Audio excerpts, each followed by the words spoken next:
Hello friends, I am Nancy. First of all welcome back to my channel biology age. And अगर आप हमारे इस channel पर नए हैं तो चैनल को लाइक शेयर एंड सब्सक्राइब करें, साथ में बेल आइकन को भी क्लिक करें ताकि आप हमारी चैनल की कोई भी वीडियो मिस ना कर पाएँ।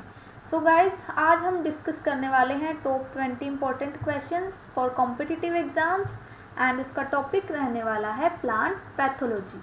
तो सबसे पहले हमें पता होना चाहिए कि पैथोलॉजी का मतलब क्या होता है। तो पैथोलॉजी का मतलब होता है स्टडी ऑफ डिजीजेस। और किसके अंदर हम स्टडी कर रहे हैं डिजीजेस को? प्लांट्स के अंदर। तो इसका नाम हमने क्या रख दिया? प्लांट पैथोलॉजी, यानी कि study of diseases in plants is called as plant pathology.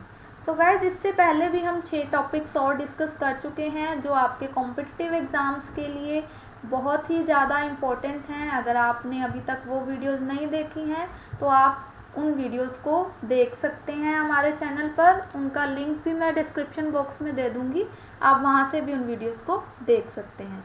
So guys, let's start. Our first question is the study of fungi is called. तो इसके ऑप्शंस हैं फाइकोलॉजी, माइकोलॉजी, पैलेनोलॉजी या फिर माइक्रोबायोलॉजी। सो गाइज, इसका right answer होगा option B, यानी कि mycology. Our next question is fungi which can grow at and below of freezing point is called. यानी कि ऐसी फंगस जो फ्रीजिंग पॉइंट पर और फ्रीजिंग पॉइंट से भी जो नीचे माइनस का टेम्परेचर चला जाता है उस पर भी ग्रो कर सकती है, उस फंगस को हम क्या कहते हैं? तो इसके ऑप्शंस हैं थर्मोफिलिक, कोइसिनोसिटिक फंगी, कैरिटिनोफिलिक या फिर कोप्रोफिलस। तो इसका राइट आंसर होगा ऑप्शन ए, यानी कि थर्मोफिलिक।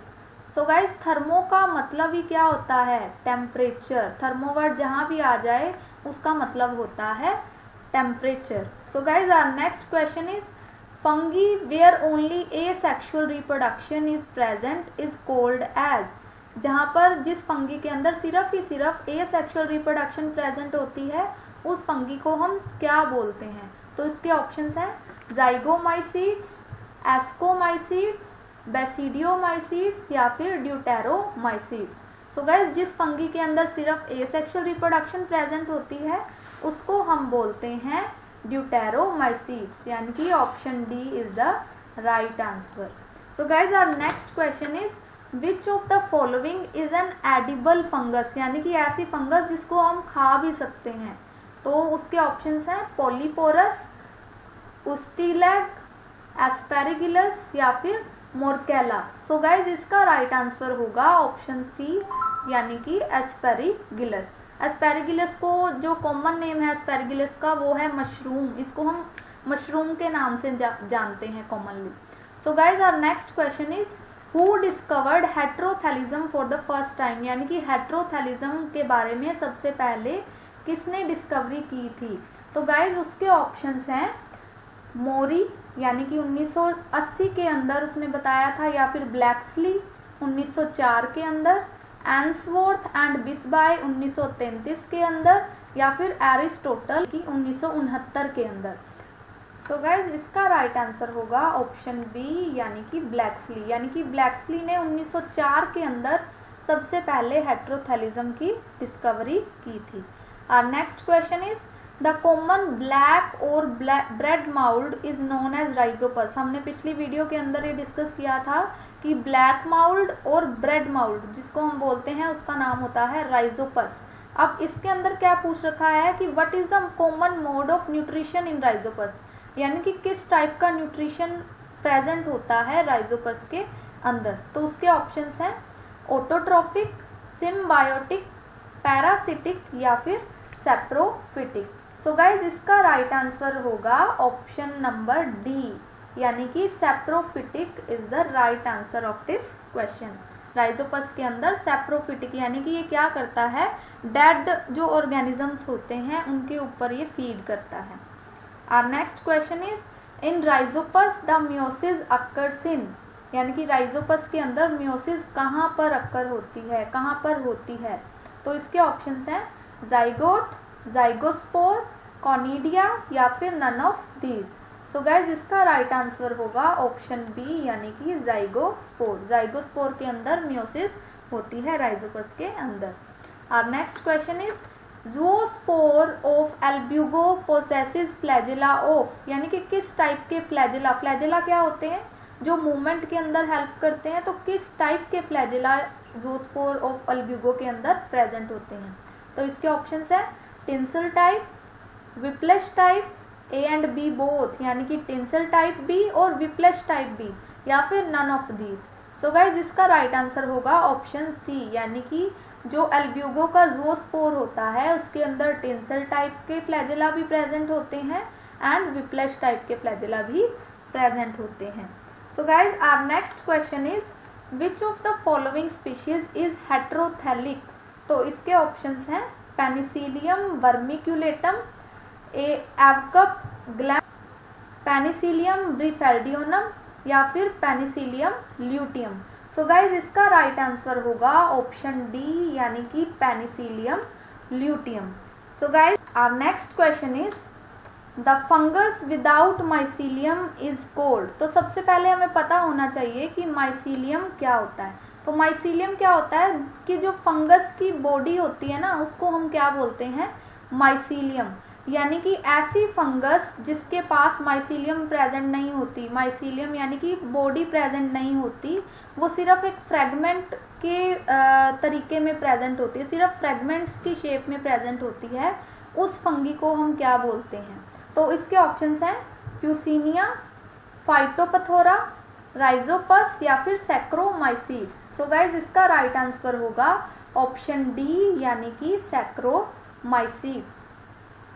तो अपना नेक्स्ट क्वेश्चन है in which of the following the pseudomycelium is present. So guys pseudo का मतलब होता है फॉल्स, यानी कि फॉल्स माइसीलियम, फॉल्स बॉडी किस फंगस के अंदर प्रेजेंट होती है।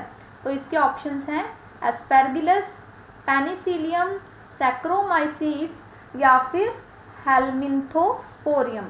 सो गाइज इसका राइट आंसर होगा ऑप्शन सी यानी कि सैक्रोमाइसीड्स के अंदर स्यूडोमाइसीलियम प्रेजेंट होती है या स्यूडोमाइसीलियम फॉर्म होती है। Our next question is yeast cells are an important source of. Yeast cell से हमें क्या मिलता है। तो इसके ऑप्शंस हैं शुगर्स, राइबोफ्लेविन, विटामिन सी, या फिर प्रोटीन्स। तो इसका जो राइट आंसर होगा वो होगा riboflavin. Our next question is yeast is employed for production of. तो इसके ऑप्शंस हैं एसिटिक एसिड, चीज, कर्ड, या फिर इथाइल एल्कोहल। राइट आंसर होगा ऑप्शन डी यानी कि ethyl alcohol. Our next question is which one is not a mode of reproduction is in yeast. Yeast के अंदर कौन सा इनमें से मोड ऑफ रिप्रोडक्शन नहीं प्रेजेंट होता।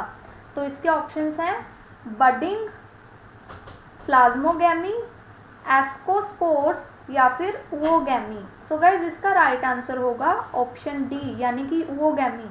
जो ओवोगैमी मोड ऑफ रिप्रोडक्शन है वो यीस्ट के अंदर प्रेजेंट नहीं होता। यीस्ट बडिंग भी कर सकता है, प्लाज्मोगैमी भी कर सकता है, और एस्कोस्पोर्स को भी फॉर्म कर सकता है, लेकिन ओवोगैमी वो परफॉर्म नहीं कर सकता। मोड ऑफ रिप्रोडक्शन जो ओवोगैमी है वो यीस्ट परफॉर्म नहीं कर सकता। तो अपना नेक्स्ट क्वेश्चन है sexual reproduction in Agaricus is called. So guys इसके ऑप्शंस हैं डाइकैयोटाइजेशन, सोमैटोगैमी, स्टेरिगमेटा, या फिर बेसिडोकार्प। सो गाइज इसका जो राइट आंसर होगा वो होगा ऑप्शन बी यानी कि सोमैटोगैमी। ओके गाइज, तो our next question is the species of fungus Amanita are deadly poisonous, they contain a substance is called. तो इसके जो ऑप्शंस हैं वो है फेलिन, सुबेरिन, एफ्लेटोक्सिन, वो होगा ऑप्शन ए यानी कि phallin. Our next question is the causal organism for black stem rust of wheat. तो इसके ऑप्शंस हैं कैविसैप, माइक्रोसाइक्लिक, हेट्रोइशियस, या फिर नन ऑफ। इसका राइट आंसर होगा ऑप्शन सी यानी कि heteroecious. Okay guys, our next question is early blight of potato is caused by, तो इसके ऑप्शंस हैं Phytophthora infestans, Alternaria solani, Colletotrichum falcatum या फिर उस्टिलेगो टिटिसी। सो गाइज इसका जो राइट आंसर होगा वो होगा ऑप्शन बी यानी कि Alternaria solani. So guys our next question is fungi which cause hair loss in human beings are, कि ऐसी फंगी जो ह्यूमन बींग्स के अंदर हेयर लॉस का कारण होती है। तो इसके ऑप्शंस हैं कोप्रोफिलस, पायरोफिलस, कीरेटिनोफिलस या फिर none of these. So guys इसका जो राइट आंसर होगा वो होगा ऑप्शन सी यानी कि कीरेटिनोफिलस। कीरेटिन हमारे हेयर्स में प्रेजेंट होता है, तो इसका यहाँ से आप याद कर सकते हैं कि जो ऐसी फंगी है जो ह्यूमंस के अंदर हेयर लॉस का कारण बनती है वो फंगी का नाम है keratinophilous. Our next question is scientist who studied wheat disease problem in India, तो इसके ऑप्शंस हैं BB Mundkur, KC Mehta, B Subramaniam या फिर ई बैसे। सो गाइज इसका राइट आंसर होगा ऑप्शन बी यानी कि केसी मेहता। सो गाइज अगर आपको हमारी ये वीडियो अच्छी लगी हो तो वीडियो को लाइक करें एंड हमारे चैनल को सब्सक्राइब करें।